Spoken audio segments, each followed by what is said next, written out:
Palavra do Senhor nesta noite no Evangelho de João, João capítulo 2, o quarto Evangelho, o quarto livro do Novo Testamento, Evangelho de João capítulo 2, vamos ler do verso 1 até o verso 11, esta interessante narrativa, ao mesmo tempo muito instrutiva, enquanto também é intrigante. João capítulo 2, versos de 1 a 11, e aqui está falando então nessa narrativa sobre a ação de Jesus Cristo no princípio do seu ministério, que duraria por volta de 3 anos.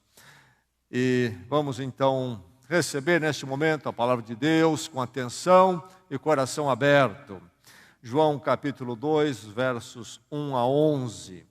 A narrativa do Evangelho diz: No terceiro dia houve um casamento em Caná da Galileia. A mãe de Jesus estava ali. Jesus e seus discípulos também haviam sido convidados para o casamento. Tendo acabado o vinho, a mãe de Jesus lhe disse: Eles não têm mais vinho. Respondeu Jesus: Que temos nós em comum? Mulher, a minha hora ainda não chegou. Sua mãe disse aos serviçais: Façam tudo o que ele lhes mandar. Ali perto havia 6 potes de pedra do tipo usado pelos judeus para as purificações cerimoniais. Em cada pote cabiam entre 80 e 120 litros. Disse Jesus aos serviçais: Encham os potes com água. E os encheram até a borda. Então lhes disse: Agora levem um pouco ao encarregado da festa. Eles assim fizeram. E o encarregado da festa provou a água que fora transformada em vinho, sem saber de onde esta viera, embora o soubessem os serviçais que haviam tirado a água. Então chamou o noivo e disse: Todos servem primeiro o melhor vinho, e depois que os convidados já beberam bastante, o vinho inferior é servido. Mas você guardou o melhor até agora. Este sinal miraculoso em Caná da Galileia foi o primeiro que Jesus realizou. Revelou assim a sua glória e os seus discípulos creram nele. Note no verso 11, este sinal miraculoso em Caná da Galileia. É sobre o quê? O verso 11 continua: ele revelou assim a sua glória. Tudo o que acontece aqui nessa narrativa que lemos tem a ver com ser um sinal e tem a ver com a glória, a questão da glória. Revelou assim a sua glória e os seus discípulos creram. A palavra glória é a palavra-chave no Evangelho de João. Entender o Evangelho de João exige um entendimento sobre a glória, que é mencionado muitas vezes. Deixe-me apontar para você, ainda no Evangelho de João, alguns exemplos. Eu quero retroceder ao capítulo 1 de João, o verso 14. João 1, 14. E aqui no verso 14, João fala de Jesus Cristo, a palavra, o Logos. E ele diz assim no verso 14: Aquele que é a palavra tornou-se carne e viveu entre nós.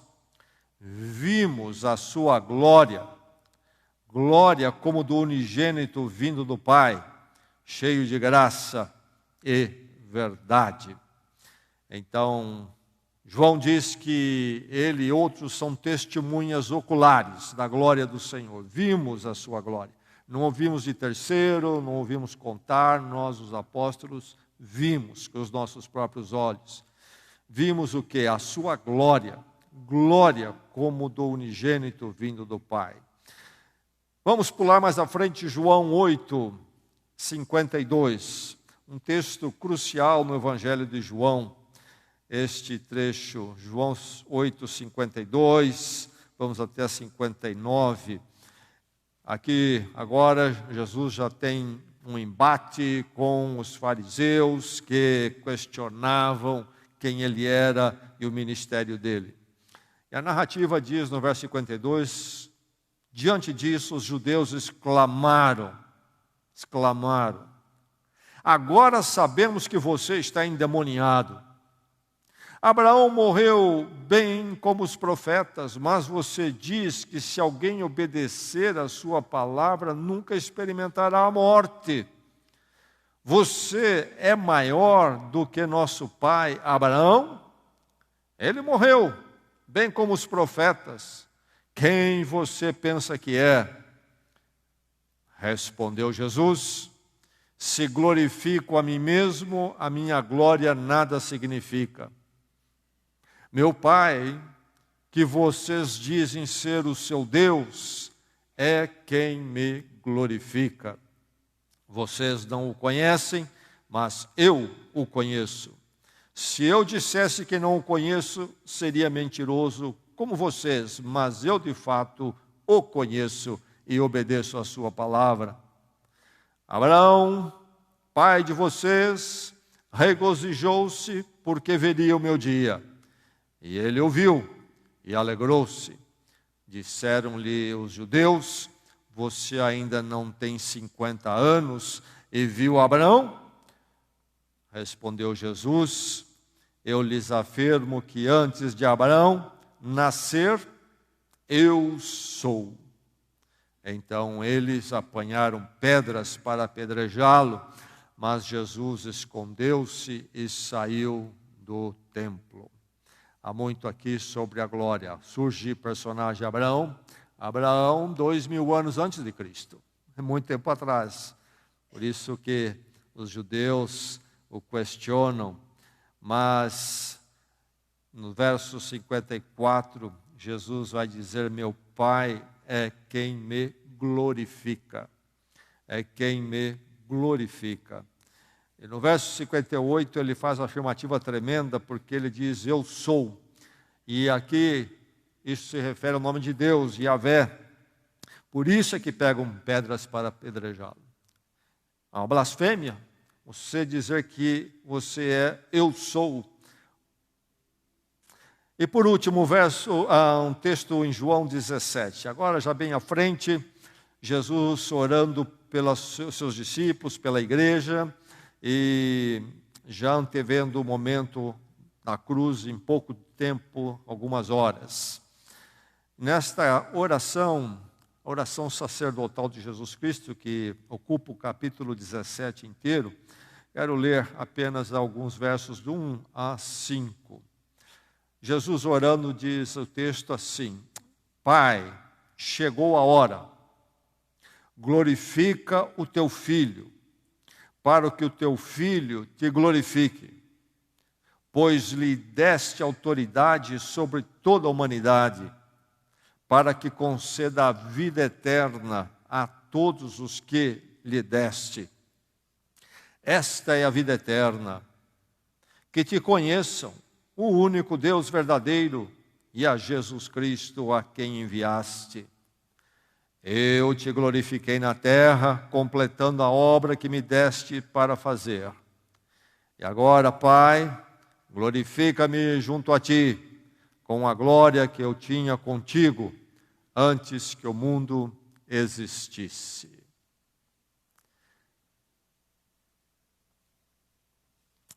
Diz o nosso texto-chave, no capítulo 2, que Jesus realizou um sinal miraculoso e assim revelou a sua glória, Esta é a palavra do Senhor. Glória no mundo. Você conhece bastante dela, eu também, e há de muitas formas. Há a forma do poder, uma forma de glória. Me lembro uma vez que, visitando a capital dos Estados Unidos, Washington, e passando pela calçada que está em volta do jardim da Casa Branca, de repente ouvi um grito de um policial e o tempo todo se fechou e todo mundo teve que parar. E o que acontecia é que o presidente daqueles dias, Obama, ia sair, e saiu. Pelo portão passou todo aquele comboio, caravana, impressionante, glória humana. Ele e mais uma porção de coisas. Até ambulância estava com UTI de primeira, estava naquela caravana, todo o aparato, proteção, polícia, batedores. É o poder humano que é impressionante de ver. Coincidentemente, eu estava uma vez em Londres e lá vi passar a rainha Elizabeth vindo de um compromisso no parlamento. Novamente, que aparato nas ruas, que desfile, quanta glória humana. E vocês vão achar que é exagero, mas não é. Coincidentemente, estava na Espanha, numa cidade pequena, de repente vi uma rua entupida, e o que acontecia? O rei Felipe da Espanha estava visitando. Ele pude dar de relance uma olhada nele, é um sujeito bem alto, e lá estava todo aquele aparato em volta do rei. Impressionante. É a glória humana, tanto poder, tanta exaltação. Agora o texto nos fala da glória de Jesus. Como é que nós vamos entender e enquadrar esta glória? E esta glória é ligada ao sinal. Ao sinal, e o sinal tem tudo a ver com a glória. Precisamos lembrar o que a palavra glória significa nas Escrituras Sagradas. Ela vem do Velho Testamento, vem da língua hebraica. Na língua hebraica havia duas formas de se referir à glória de Deus. Uma era a palavra Shekinah, que se referia à presença desta glória. Mas havia, ou melhor, a manifestação. Mas havia outra palavra, Ikabod, que se refere à glória, mas a raiz dessa palavra, nos diz os entendidos, é o peso, o sentido daquilo que tem peso. Então aí está a palavra que está presente aqui nesse texto, porque o Novo Testamento foi escrito em grego, e na tradução do Velho Testamento que foi feita, chamada Septuaginta, do hebraico para o grego, onde havia Ikabod, o peso da presença de Deus, com todo o seu poder e exaltação, Ikabod, usou-se a palavra grega que está aqui, que é glória ou doxa. E é isto que Jesus diz que está se manifestando ali, ou o Evangelho diz. Ali, o Senhor Jesus Cristo manifestou Ikabod, esta presença poderosa da pessoa de Deus. A afirmação profunda e de implicações tremendas. E isto se aplicando a um que muitos viam como um mero ser humano.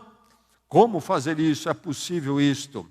Bem, aí está o texto apresentando a você e a mim a grande verdade desta glória, através deste sinal miraculoso, a transformação da água em vinho. Jesus revelou esta glória, isto é, Ele tornou conhecível, tornou evidente para as pessoas naqueles dias e para mim e você, nesta noite, através deste sinal. O importante então, e a mensagem para você, é que você precisa discernir o sinal da glória. Discerna o sinal da glória. Mas então, que glória é essa? Jesus é homem, verdadeiro homem. Jesus também é filho de uma mulher. É muito humano. É intrigante, chocante ver como que ele dialoga com Maria, a sua mãe aqui. O que acaba acontecendo aqui é uma grande distinção. Discernir a glória envolve apreender essa distinção. O texto lhe mostra a distinção de Jesus Cristo. Jesus se dirige a Maria com a palavra mulher. Ele não diz mãe, mas mulher. Mulher. É uma palavra ofensiva de forma nenhuma. Maria, grande serva do Senhor, de forma nenhuma seria desrespeitado. Mas, ao mesmo tempo, Jesus Cristo, neste momento, quando Ele manifesta a sua glória, Ele subordina o parâmetro mãe, a categoria mãe, à verdade de quem Ele é, a algo maior. Quanto à sua glória, Maria não é igual ou participante. Por isso, mulher é o termo que ele usa. Há uma diferença entre ela como um ser humano apenas e ele, humano e divino. Há uma distinção. Há um momento quando então precisa as coisas serem colocadas no lugar. Lá no capítulo 19 de João, quando Jesus Cristo está na cruz, ele diz para João, ou melhor, diz para sua mãe Maria, mulher, aí está o seu filho, se referindo a João. Mulher, aí está o seu filho. Não diz mãe, aí está o seu filho. Há uma distinção e uma distância que é mantida aqui, porque a glória de Jesus é de Jesus e só Ele tem esta glória, que é manifestada aqui no capítulo 2.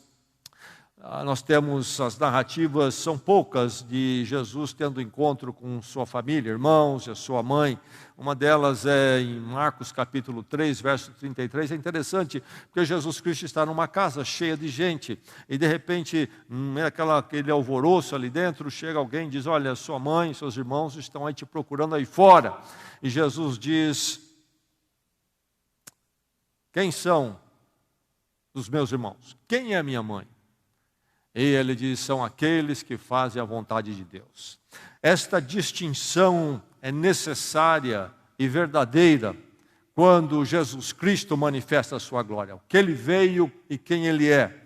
Muito humano, divino também. Por isso ele vai dizer a Maria aqui que temos em comum. Que temos em comum. Há algo que eu sou, isto é a glória divina, que nada tem a ver com você como ser humano. Há uma distância intransponível e a grandeza é incomparável. Que temos nós em comum a afirmação de distinção. Discernir o sinal da glória envolve essa distinção. E aqui então é mostrado a você nesta noite essa distinção. Jesus Cristo, quando interpelado por Maria, olha, não tem mais vinho, ele diz que temos nós em comum, e aí ele acrescenta, a minha hora não chegou ainda. A palavra hora também é uma palavra técnica em João. Quando você lê João, você vai se deparar com ela. Jesus se refere à sua glorificação através da sua morte. No Evangelho de João, a morte de Jesus Cristo não é uma derrota, nem um momento lamentável, mas é um momento de glória, porque o mal, o pecado e o diabo são vencidos ali. Mas envolve a ressurreição e a pessoa de Jesus Cristo. Então, ele vai falar da sua hora, deste momento para o qual ele veio. Ele progride nestes 3 anos na direção da cruz, esperando a hora se cumprir. E ele diz, a minha hora ainda não chegou.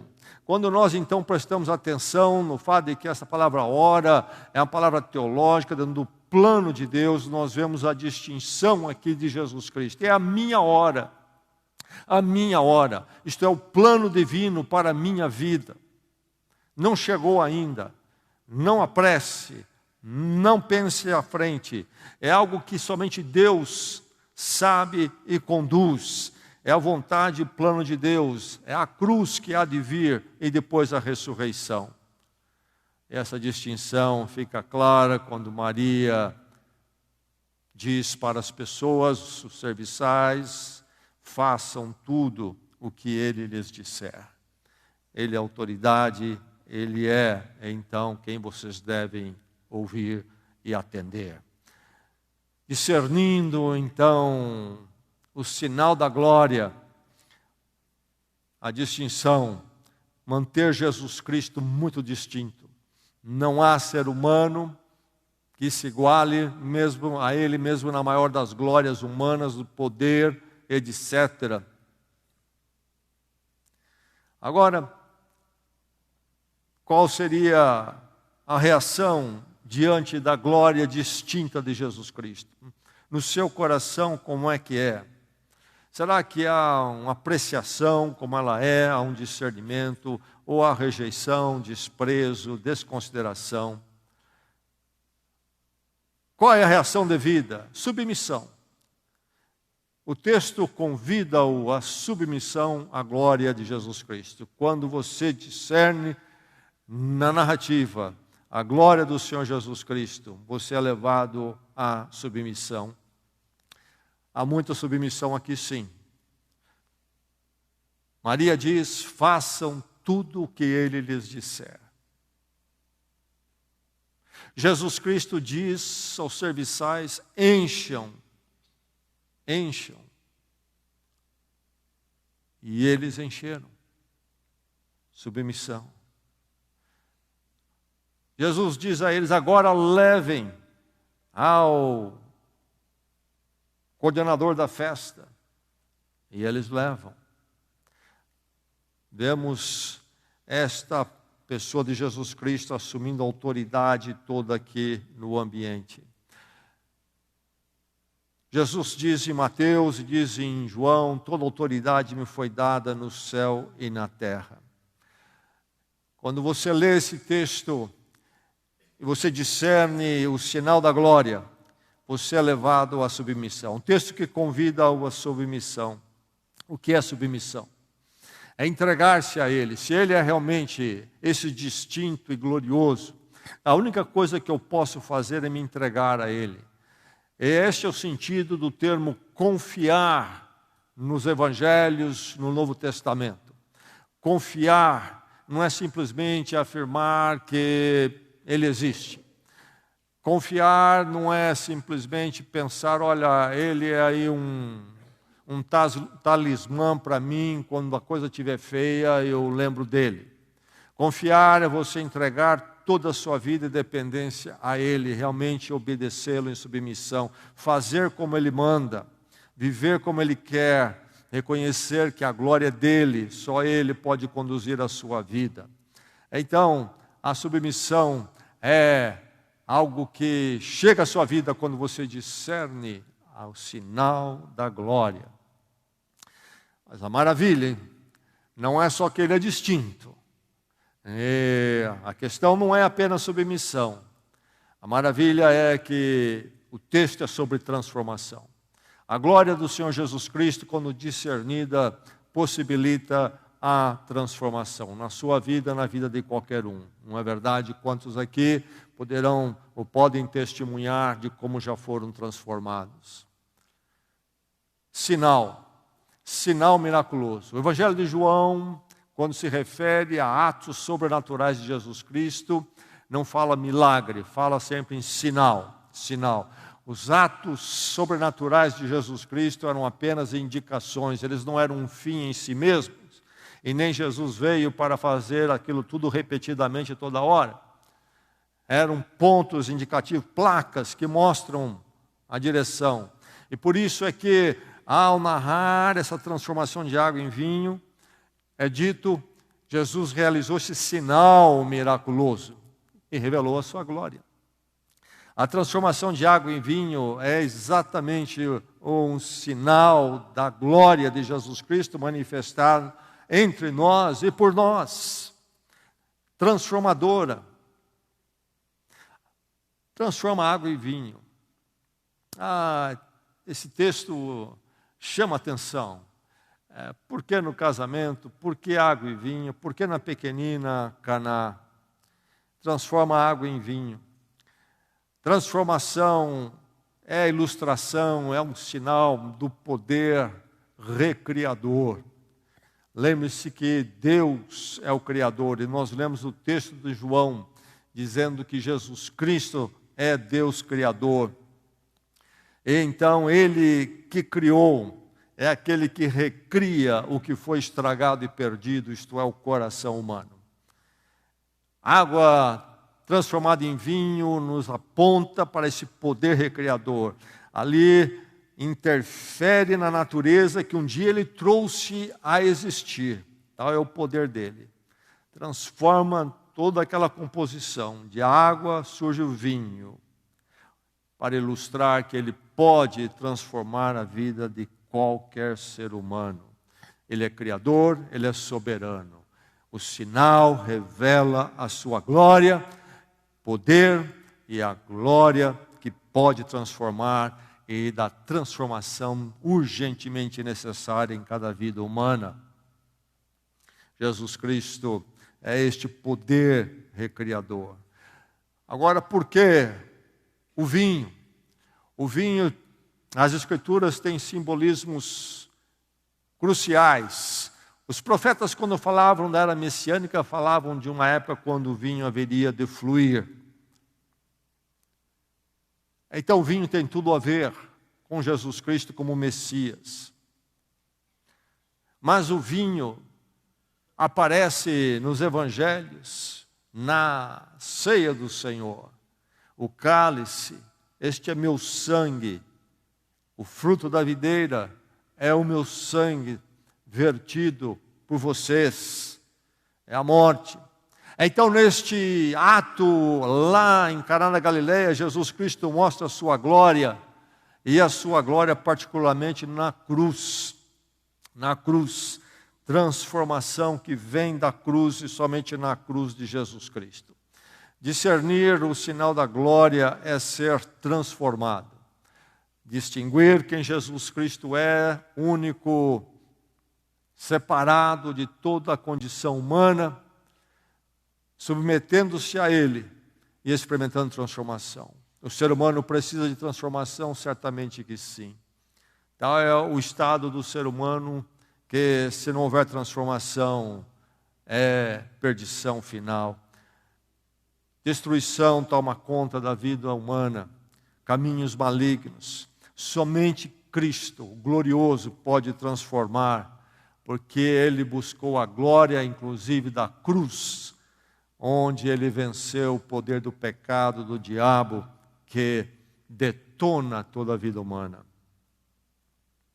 A glória, viver para a glória do Senhor, discernir essa glória. Houve um compositor, certamente todos nós ouvimos falar dele, Bach, na Alemanha, no século XVIII. Ele era crente e sempre pensava em glorificar a Deus. Nas composições musicais dele, ele colocava as letras S e D, G, que vinham da expressão no latim, somente a Deus glória. Mas ele disse algo assim: toda música não deve ter outro fim exceto glorificar a Deus. E onde isso não é o caso, não há verdadeira música, mas apenas um sonido infernal e barulhento. Visão de Bach. Toda música deve glorificar a Deus.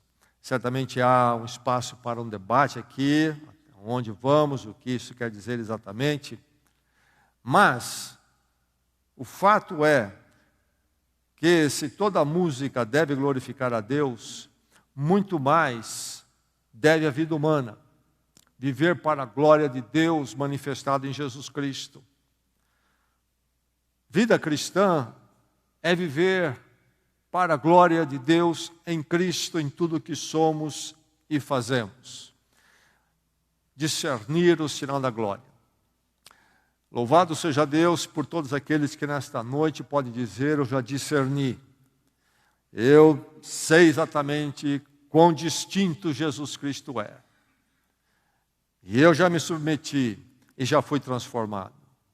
E mais, aqueles que assim podem dizer, continuam sendo transformados. As Escrituras dizem que Deus continua trabalhando, o Espírito Santo continua trabalhando em nossas vidas, através desse poder transformador da glória manifestada em Cristo. A questão aqui, final da narrativa, é esta: e os seus discípulos creram nele. Não diz que os serviçais creram. Não diz que o noivo e a noiva creram. Não diz que os convivas creram. É mesmo a família de Jesus Cristo. Os seus discípulos creram nele. Aliás, na narrativa do Evangelho, nós vamos perceber que a família dele não via isto em Cristo. Não discernia essa glória. Eu citei o texto de Marcos capítulo 3. Eles foram atrás dele porque achavam que ele tinha perdido a sua razão. Eles se convertem depois. Os discípulos creram. O texto é específico e deixa implícito que a crença aconteceu somente nos discípulos. Os outros não creram. O que aconteceu? Todos ali, possivelmente, testemunharam a transformação da água em vinho. Uma coisa é ver o sinal, outra coisa é entender, discernir o sinal. Há uma grande diferença. Uma coisa é você ouvir sobre o sinal, poder até explicar. Outra coisa é você discernir o sentido profundo que leva a essa distinção de Jesus Cristo e a submissão a Ele e finalmente a entrega e a transformação que Ele veio fazer. E nesta noite, cada um aqui possa dizer: eu já discerni minha vida ao sinal da glória de Jesus Cristo. Já fui transformado e Ele continua trabalhando e me transformando. E eu sou dele para todo sempre. Vamos orar.